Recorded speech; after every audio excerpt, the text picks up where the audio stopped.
Hello everyone, Kurt Holfeder here, and welcome back to another episode from Holfeder Labs. Today we continue on with Fiore Stretto plays with the sword in two hand, and we're going to be looking at two plays back to back that incorporate utilizing a blade grab, as well as how to use that right there to achieve the control of the person's sword and to use that against them in some form or fashion. Now, these two plays right here together, as always, they teach a concept, and I believe that there's a connection to the Gioco largo section with the blade grab. If you recall, we talked about how to do that successfully and safely, well, as safe as possible in a historical context, and why they may work. This is another variance right here that we feel is another portion of the continuum of what happens in the fight when it comes down to the sword in two hands.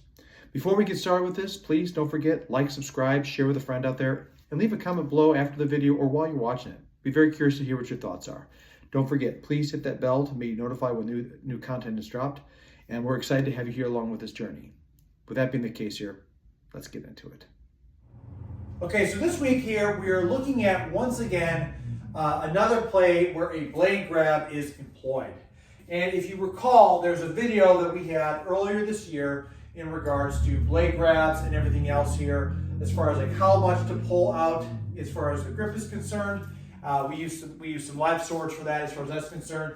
We're not going to do that today because this right here is incredibly dangerous already with just this right here because of where it targets on the person. So the person that's actually at more risk here is not the person grabbing, which will be me today. It's actually him because it's actually going to use his momentum of get the heck off of right here to get into the person.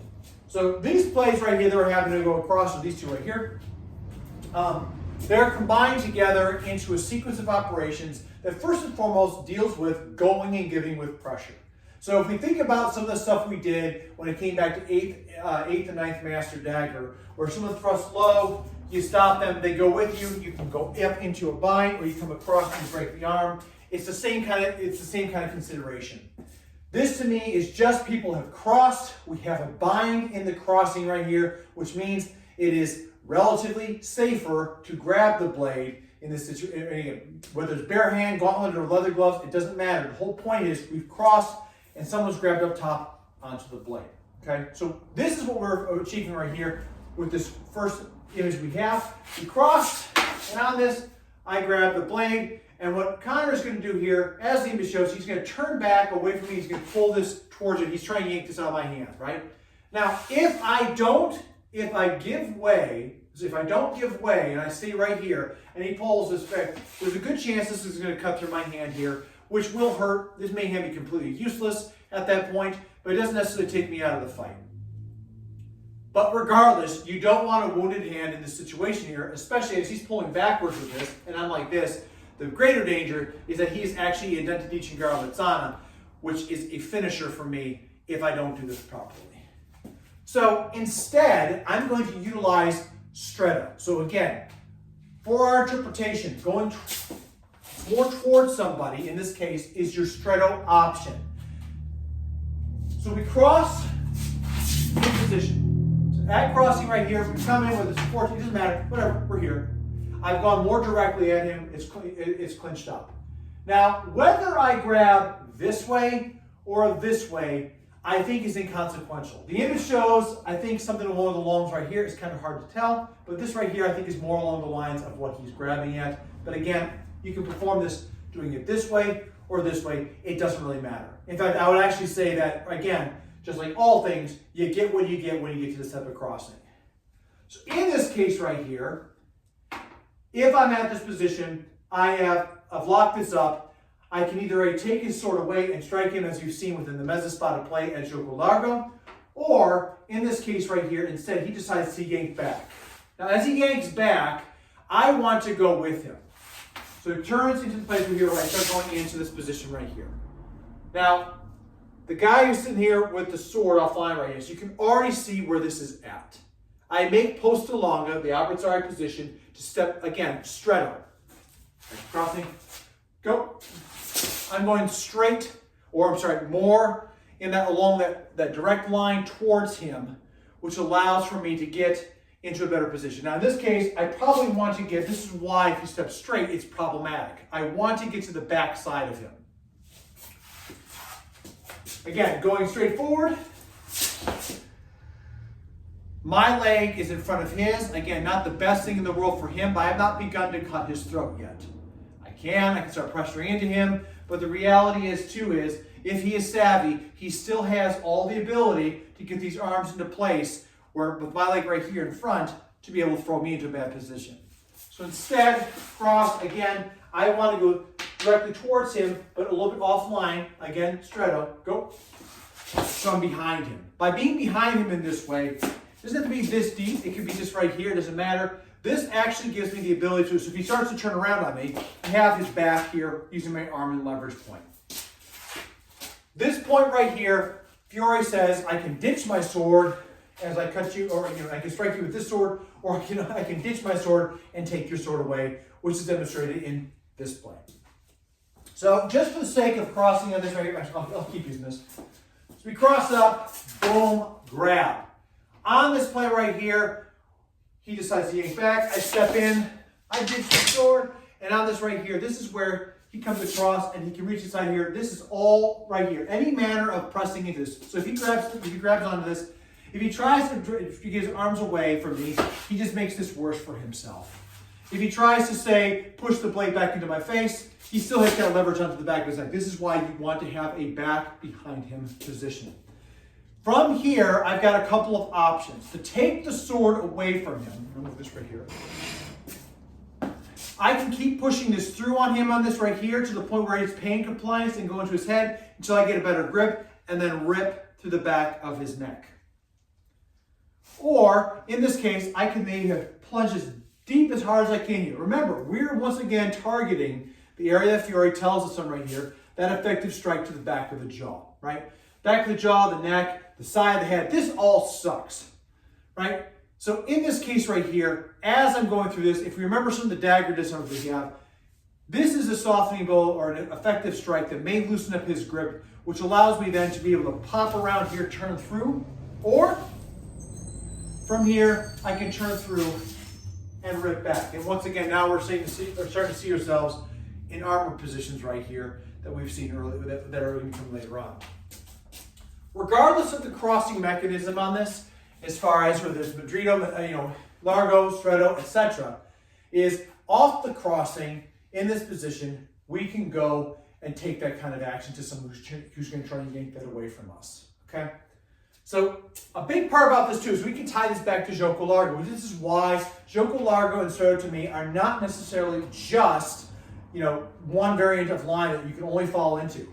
We may be sparring here, fighting, working, and he decides to throw a blow, and I step largo into him. I made mezza spada, I grab up here, and I move into this position, right? So I've got this cover right here. Normally, I would come this way, or if he decides to cover his face, that's where the breaking of his leg can go down. But in this case right here, because I am in largo, if he decides to rip this away from me, I just crest into him, and now I've achieved the same kind of consideration right here. The way that makes it work in this case is, again, an approach that is stretto. So I might start wide, grab, and then go more narrow at the person, which allows me the ability to achieve the same kind of outcome of this play.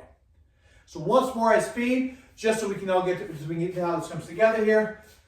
He strikes at me, I strike at him, I grab up, I take hold of the blade. Doesn't matter either way right here. It doesn't, like I said, whatever I get here, I get. He pulls it away from him. I pull it into his neck. I drop the sword here. Obviously, I don't want to break this thing. And from here, I can grab the arms. I can tilt this back here to tear his throat. I can lean this forward here to break the back of his neck. And again, because this is slamming into him, I can utilize all manner of ways to tear this away from him. I can turn it back out. It doesn't necessarily matter. The thing is, at that crossing, pull, wham! I'm going to throw my entire body into him, and because the blade's away from me, it gives way here so I can strike into him, ditch this, and then his hands are right here for me to utilize to take away his sword and to cut his throat. And that concludes these two plays right here that once again revolve around effective covering, which in this case for us we see is binding on the sword, which allows us to do a blade grab and then following the pressure afterwards to see what you can do against them. As you can see with the video, again, when we talk about blade grabs in this context, and I know this is a big controversial thing within many historical martial arts. Do we do it? Is it safe? Is it this? Or what is it? The typology is a big key factor of what is actually happening. And that's a big part right there that's important to express, understand, and utilize. Because we've looked at the tips and everything else that's out there, the blade grab that in these images right here, it might be very funnel to a point, which makes it safer to be able to grab and maintain, especially if you have an edge-on-edge bind, which we showed earlier within the Gioco Largo videos. A quick note on this though, again, like as far as this, the blade grab itself here, because if you remember the 3 ways which we described within the video features from here, we can hit the person outright. If the person tries to cover themselves so they see that coming, we can strike and break the knee. Or in this case, what happens is this is the person that potentially is trying to yank this out of the hand or jerk it out in some form or fashions. And because they have more of the mass right there to the sort of their body, it is easier to drive it towards the face. In the first image right there, like we talked about before, I made a big emphasis about stepping around the person. And after watching footage for this right here and thinking about it, that is absolutely the optimal consideration to do, at least from my perspective.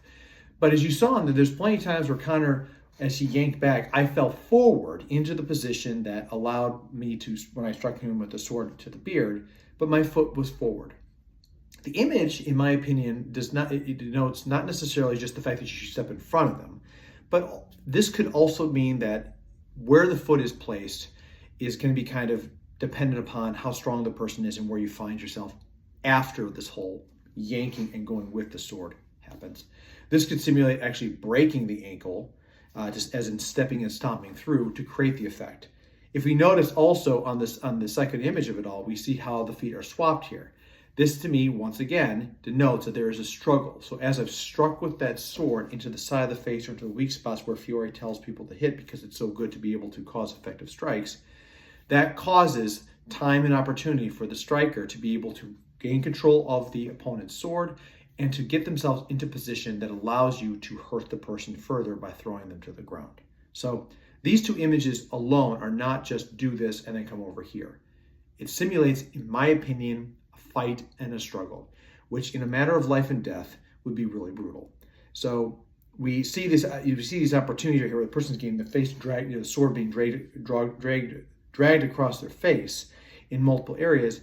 It's really nasty because it does allow for us to see how it's cut and then cut in 2 different sections, which makes this awful. And again, if you're talking about every dirty, nasty trick, this really exemplifies that. So with that being the case here, that's going to conclude this video. I'm curious what people have to say out there. Like I said, as you've been watching, maybe write down comments or thinking about this.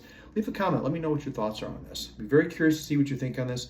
This is a very interesting play. I've used it in sparring, and it is very effective. It does cause for a lot of really like surprise, like, oh wow, the blade, my own sword is in my face moments. And that kind of thing right there is incredibly useful, especially when you come down to like what happens when you have a crossing right here and you're not trying to damage your hand. So this is my experience with it as far as that. As always, until I see you, please stay safe out there, train well, and fight on. I'll see you all soon.